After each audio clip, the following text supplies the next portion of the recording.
지난 한 달 동안 우리가 금요 기도회를 쉬고 이제 9월 1일 금요 기도회를 다시 시작하게 되었습니다.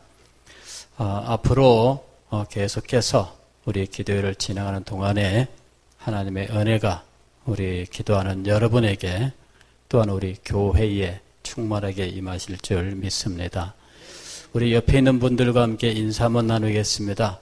우리 열심히 기도합시다. 기도의 은혜를 받읍시다. 기도의 능력을 받읍시다. 인사하고 서로 격려하시고 기도의 자리를 떠나지 맙시다. 이렇게 또 격려하시기를 바랍니다. 오늘부터 새롭게 여러분들과 2학기 금요 기도회를 시작하면서 여러분과 함께 생각할 메시지는 사도 바울의 기도입니다. 사도 바울은 그의 신약성경 서신서를 통해서 교리만 가르쳤던 것이 아니라 또 성도들의 삶에 대해서만 교훈했던 것이 아니라 실상은 그의 기도와 찬양을 통해서도 성도들에게 또 우리에게 많은 깨달음을 준 분입니다. 성경을 읽으면 사도 바울의 그 서신서 속에서 우리들이 탁월하게 드러나는 것을 발견할 수 있는데 그것은 사도 바울의 기도입니다. 그는 서신서를 쓰면서 언제나 하나님 앞에 기도하고 하나님 앞에 찬양하는 모습을 보여주고 있는 것이죠. 이제 이런 모습을 본 분이 바울의 기도 연구라고 하는 책을 썼습니다. 그분은 아더 핑크라고 하는 분인데 아주 굉장히 유명한 이 성경 강해자입니다.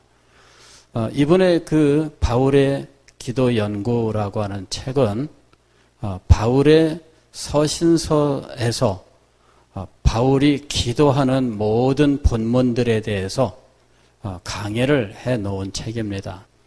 여러분들도 기회가 닿으면은 이 책을 구해서 한번 읽어보시면 사도 바울이 얼마나 그 편지를 쓰면서 기도 속에 있었는지 하는 것들을 알 수가 있습니다. 제가 이번에 여러분들과 함께 이 기도에 대해서 생각할 때 아더 핑크의 글은 그냥 참조만 합니다. 왜냐하면은 성경 본문을 보고 강해하는 방향이 저랑은 또 좀 다릅니다. 그래서 제가 핑크의 모든 내용들은 자세하게 다 살피겠지만 그러나 제가 보는 관점으로 여러분들에게 이 메시지를 전하려고 합니다. 다만 핑크가 이 사도 바울의 기도문이다 이렇게 모두 발췌해 놓은 이 성경 구절들은 제가 그대로 따라가려고 합니다.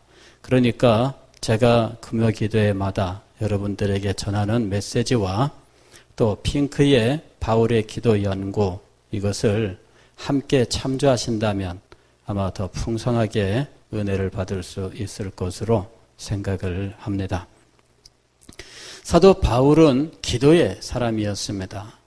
그는 기도 없이는 아무것도 하지 않았던 사람이었고 그는 기도로 철저하게 무장되어 있던 사람입니다. 그는 그리스도인으로서 자신의 삶을 시작할 때 그는 기도함으로 그리스도인의 삶을 시작했습니다. 그가 그리스도인들을 잡아오게 가두기 위해서 다메섹을 향해 갔는데 다메섹 다 왔을 때 그만 부활하신 예수 그리스도를 만나게 됩니다. 그리고 예수 그리스도 앞에 굴복하게 되었는데 주님께서 아나니아라고 하는 제자에게 나타나서 사울이라고 하는 이 청년을 만나라 하고 말씀을 하십니다. 그때 이 사울의 상황을 묘사하는 구절이 있는데 저가 기도하는 중이라 하는 것입니다. 그는 예수 그리스도를 만났습니다. 그리고 그의 모든 것이 다 변화되는 그 새 창조의 순간을 맞이하였는데 그 새 창조의 순간에 그는 기도하는 사람이었던 거예요. 그래서 출발부터 그는 기도하는 사람이었습니다. 알고 보면은 그리스도인들은 그 출발부터 기도하는 사람이에요. 그리스도인으로 탄생하는 그 순간에 그는 무엇을 하고 있을까? 우리가 신학적으로나 경험적으로나 그리스도인의 그 시작은 항상 기도와 더불어라고 하는 사실을 알 수가 있습니다. 그가 복음을 들었고 복음이 그 마음속에 다가왔고 복음에 대한 깨달음이 그의 영혼에 심겨지면서 십자가가 그의 영혼에 선명하게 새겨질 때 그는 회개하며 또한 믿음으로 예수 그리스도를 붙드는데 이 전 과정이 기도의 과정이에요. 회개라고 하는 것 자체가 기도예요. 그가 하나님 앞에서 회개할 때 그는 그 앞에 엎드려서 눈물을 흘리면서 가슴을 치면서 자기의 모든 죄를 하나님 앞에 고백하는데 이것 자체가 기도인 거예요. 그리스도인은 그 출발점, 그 시작에 이미 기도로 시작하고 있다는 것입니다. 그리스도인이 될 때에 기도하지 아니하였다면 그는 그리스도인으로서 출발하지 않았다라고 말할 수 있습니다. 그리스도인의 출발은 바로 기도의 현장에서 이루어지고 있는 거예요.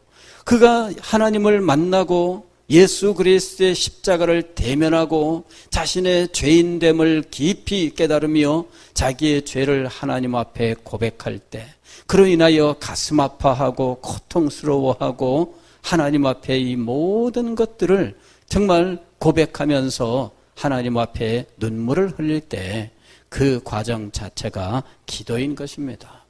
그리고 예수 그리스도의 십자가를 의지하면서 주님 참으로 감사합니다.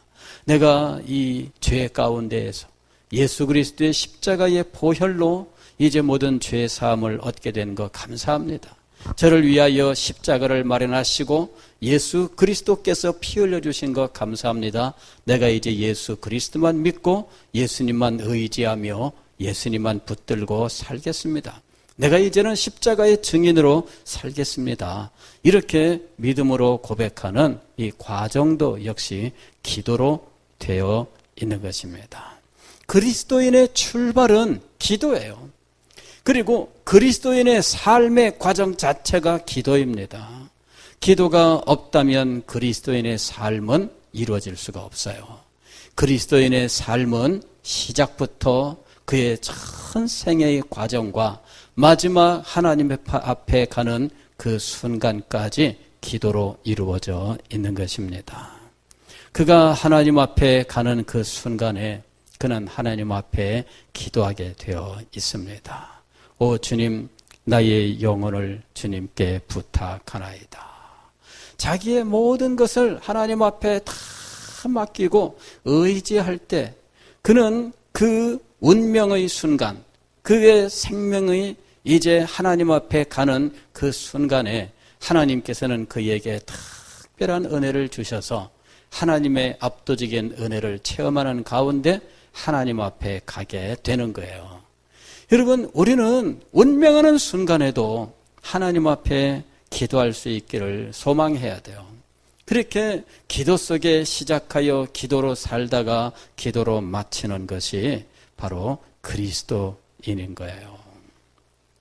사도 바울은 바로 이와 같은 기도를 우리에게 가르쳐주고 있습니다. 신약 성경에 기록되어 있는 사도 바울의 서신서는 물론 연대수는 아니지만 어쨌든 로마서가 사도 바울의 첫 번째 서신 위치에 오고 있습니다. 그래서 로마서부터 시작을 해서 사도 바울이 기도하는 순간순간마다 함께 생각하면서 사도 바울은 무엇을 위하여 기도하고 있는가?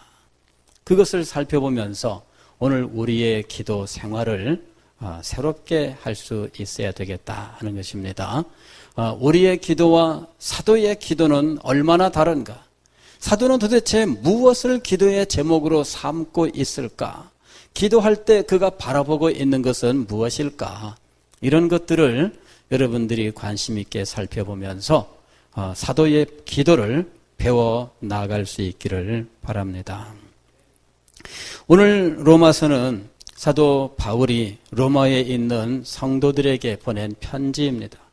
그리고 이 편지의 시작 인사말에서 그는 이 로마 교회 성도들을 위해서 기도하고 있습니다.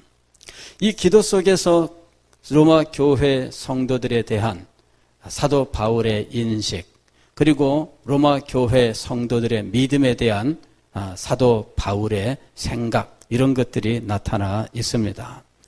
로마 교회에 대해서 사도 바울은 7절에서 이렇게 이야기합니다.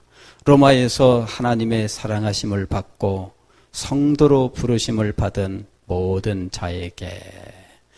편지를 받는 대상인데 이 사람들을 뭐라고 표현하고 있어요? 로마에 있어 하나님의 사랑하심을 받고 성도로 부르심을 받은 모든 자라고 이야기를 해요. 하나님의 사랑을 받았고 두 번째로는 성도로 부르심을 받았는데 그들의 삶의 현장은 로마였어요. 로마라고 하는 이 삶의 현장에 하나님께서 특별히 사랑하는 사람들을 부르셨습니다. 그리고 이 부른 이 사람들을 성도라고 특별하게 칭하셨다는 이야기입니다. 로마 교회 성도들의 그 실제 모습에 대해서 우리들이 아는 바는 많지 않습니다. 다만 이 사람들은 누군가 사도들이 가서 복음을 전해서 복음을 받은 사람들이 아닙니다. 이 사람들은 자생적으로 복음을 받아들인 사람들이었어요. 아마도 예루살렘에 여행을 갔던 사람들이 예루살렘에서 복음을 전해 듣고 돌아와서 로마에서 그곳에서 이 사람들이 신앙생활을 하면서 자연스럽게 교회가 형성된 것으로 보입니다. 오늘날 로마 가톨릭에서는 사도 베드로가 로마에 가서 복음을 전했고 베드로가 로마 교회를 세웠고 베드로가 로마 교황, 초대 교황이다, 이런 식으로 주장을 합니다. 그러나 역사적으로는 사도 베드로가 그곳에 가서 로마 교회를 세운 것이 아닙니다. 로마서를 쓰던 그 당시에 사도 바울은 내가 너희에게 가기를 간절히 원했다, 이렇게 이야기를 해요.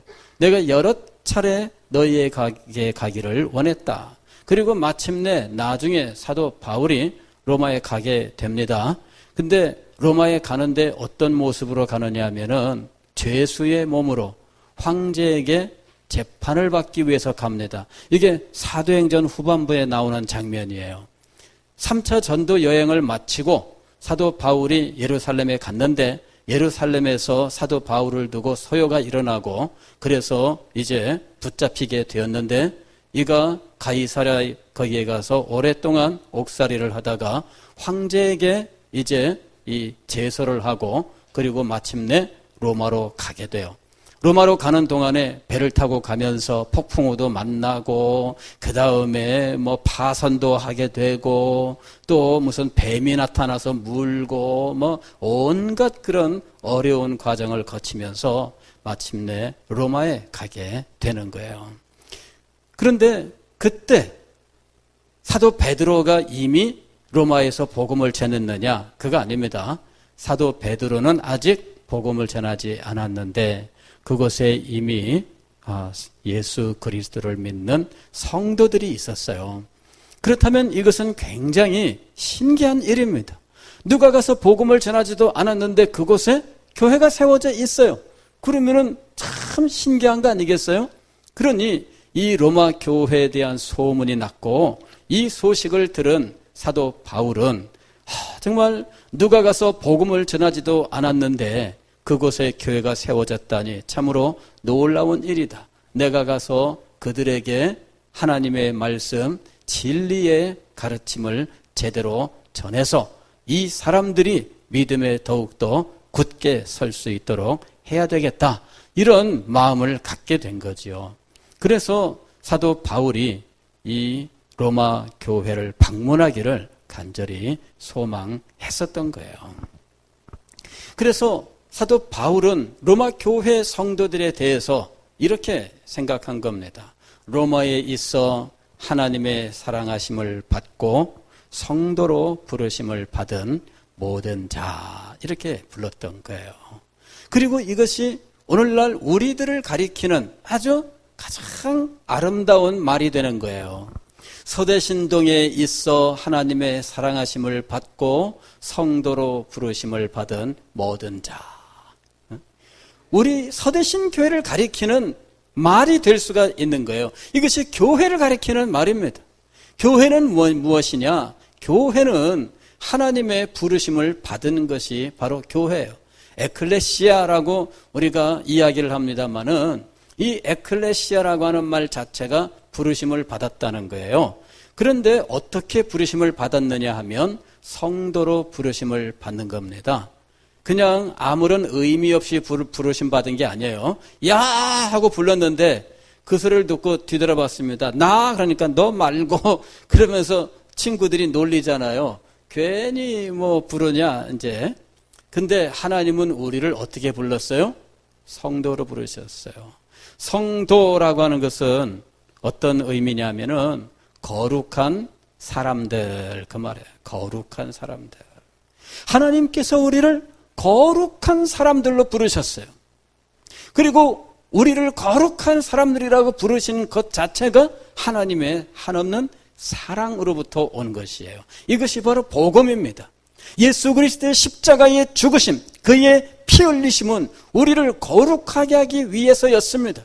우리는 죄인이었고 우리는 이 세상에서 온갖 범죄자로서 우리는 온갖 추하고 더러운 죄인들이었던 것입니다. 그러나 이런 더러운 죄인들을 거룩한 자가 되게 하시기 위해서 예수 그리스도께서 십자가에 못 박혀 피 흘리시고 돌아가셨던 거예요.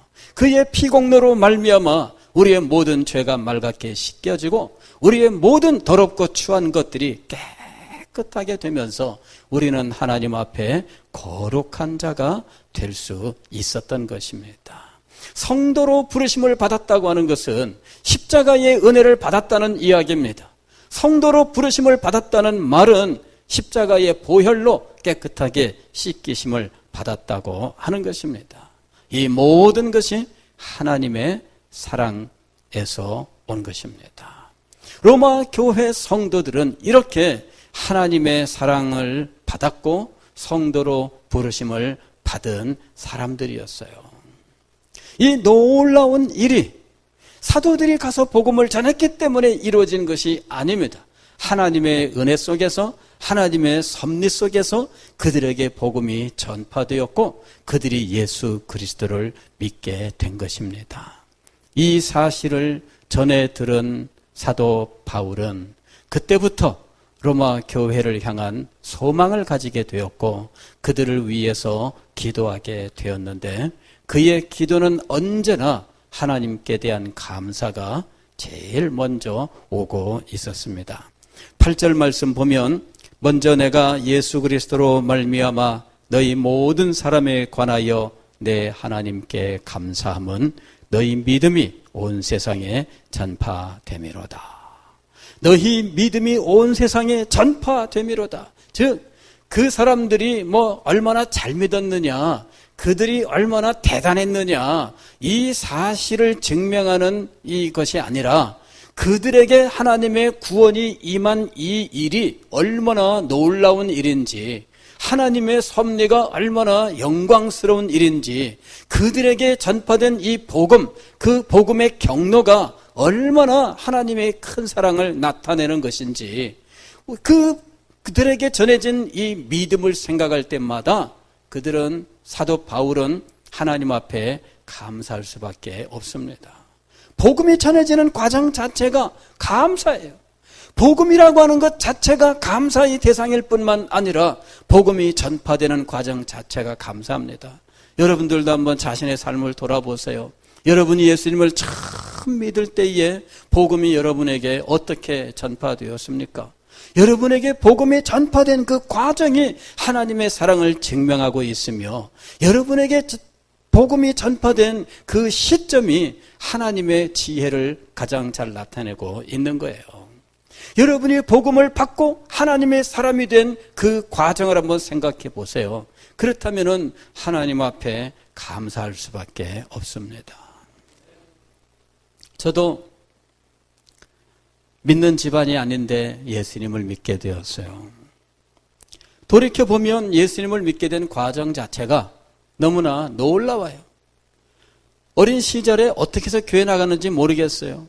동네에 있는 교회에 나갔던 기억은 있는데 띄엄띄엄 어린 시절 기억이 이렇게 있는데 교회에 나갔던 기억이 있고 어느 날 그 교회 주변이 다 불나서 타버렸는데 교회만 멀쩡했던 그 기억이 있어요. 그리고 어느 날 제가 그 교회를 어떻게 해서 떠나는지 모르지만은 동네 아이들하고 친구들하고 같이 다른 교회를 나갔는데 이사를 가면서 그 교회를 안 나가게 됐거든요. 그랬는데 나중에 알고 보니까 그 교회가 전도관이었어요.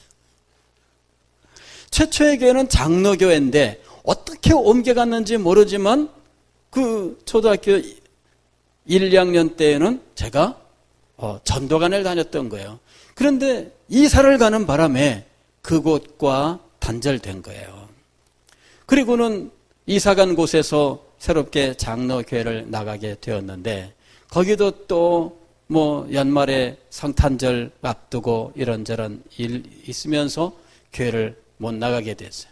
초등학교 3학년 때 연말에 교회를 안 나갔는데 그리고 나서 초등학교 5학년 때 담임선생님이 어딘가로 연결을 시켜서 성경 공부를 했는데 거기가 어디였느냐 하면은 여호와의 증인이었어요.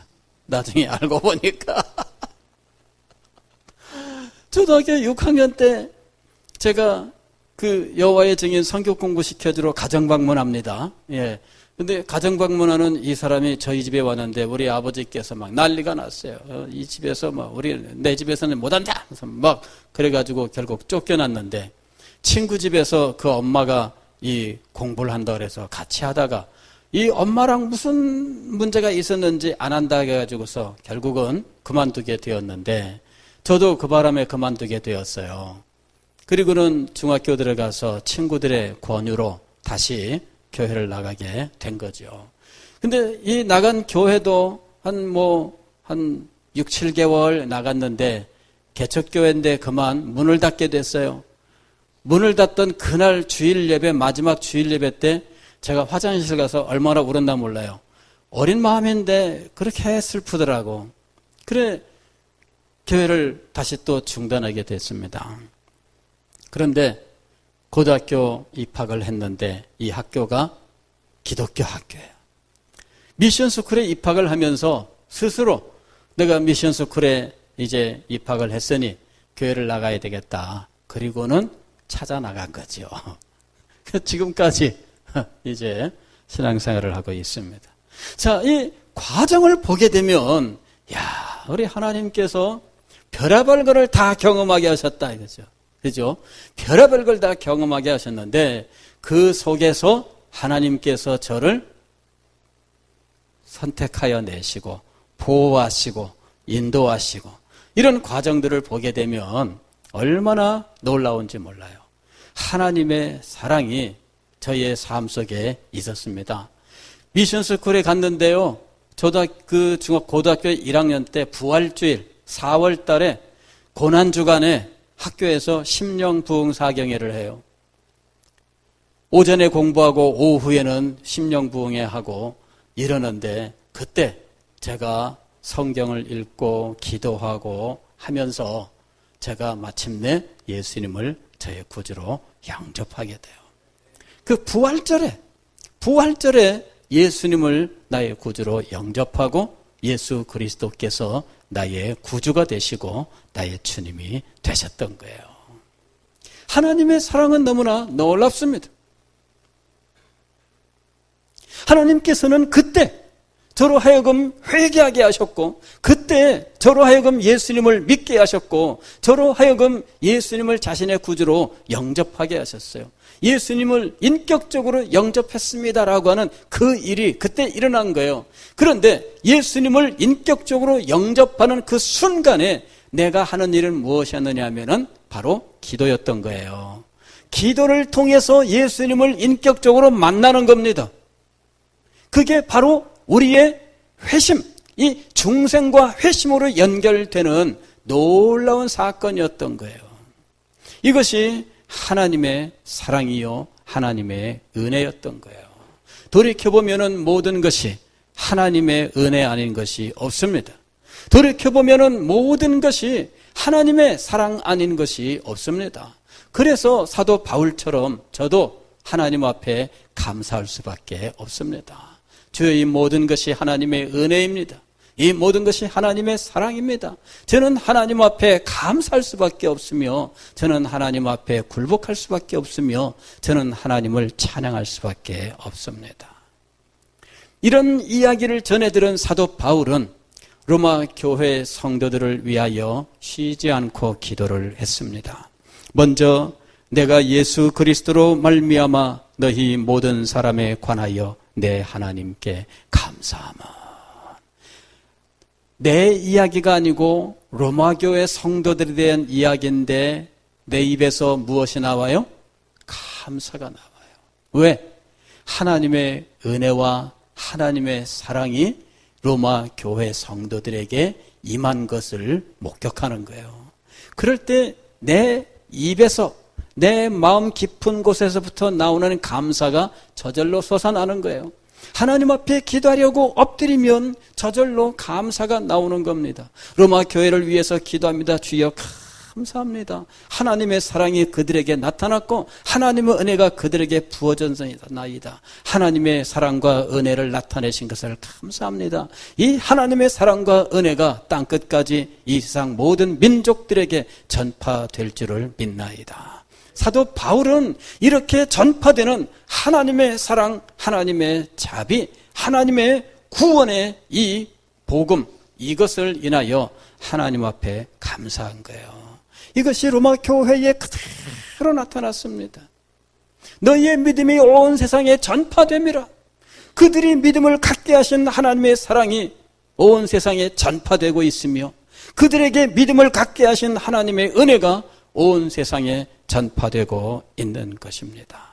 그러면서 사도 바울은 로마 교회 성도들을 향한 소망을 가졌어요. 내가 주님께 세움받은 이 사명을 위하여 내가 반드시 로마에 가서 그들에게 하나님의 계시, 진리의 말씀을 더 깊이, 더 아름답게, 더 찬란하게 전파할 수 있어야 되겠다. 그래서 하나님 앞에 기도하기 시작한 겁니다.